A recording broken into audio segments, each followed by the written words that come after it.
When a person has problems that threaten to overwhelm them, it is an unhelpful friend or observer who says they have issues up the wazoo, or they might use the alternative phrase out the wazoo. In either case, wazoo is functioning as a slang term for the butt, and the poor soul who's being talked about has a dilemma or some kind of surplus that is either up their posterior or coming out of it. Crass? Certainly. But also quite descriptive. So where did this charming colloquialism come from? If you enjoy learning about quirky phrases like this, make sure to subscribe to our channel and give this video a thumbs up. Let's start with wazoo. According to the Oxford English Dictionary, which remains an authority on words both pleasant and profane, wazoo's origins are hard to pin down. The word might come from the French word oiseau, or bird, via Louisiana Creole. Another possibility is that it stemmed from the word razoo, meaning raspberry, but not in the edible sense.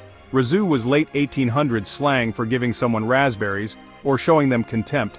Another theory is that wazoo may be related to kazoo and its variant gazoo, which both entered the lexicon in the 19th century to describe the buzzing instrument. In the 1960s, all three words gained traction as slang for the butt or anus, perhaps because it too also makes unpleasant noise. Wazoo in particular first saw print in this context in 1961 when a University of California Berkeley campus humor newspaper suggested readers run it up your old wazoo.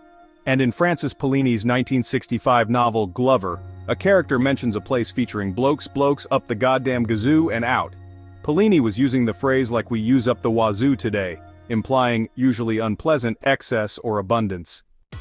It's unclear when exactly people started invoking wazoo itself in the same way, but it happened at least as early as 1978.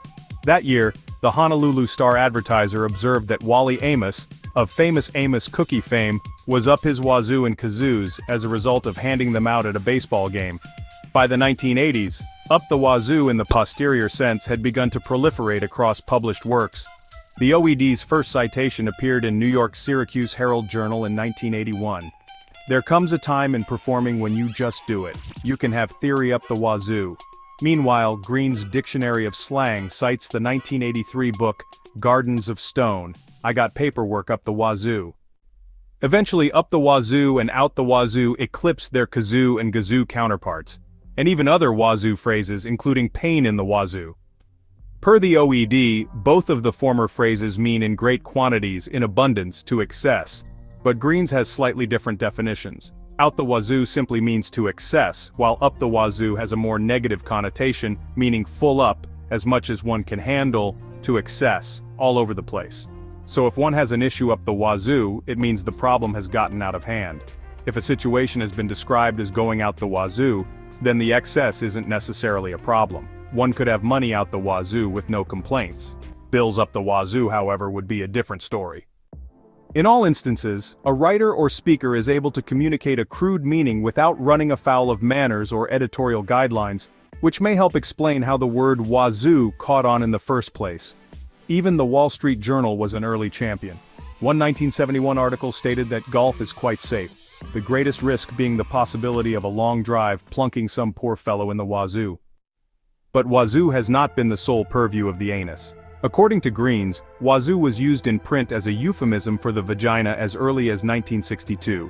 For some, wazoo is simply synonymous with an orifice, and apparently there was a time when any one of them would do. If you enjoyed this video, don't forget to like, comment, and subscribe for more fascinating insights.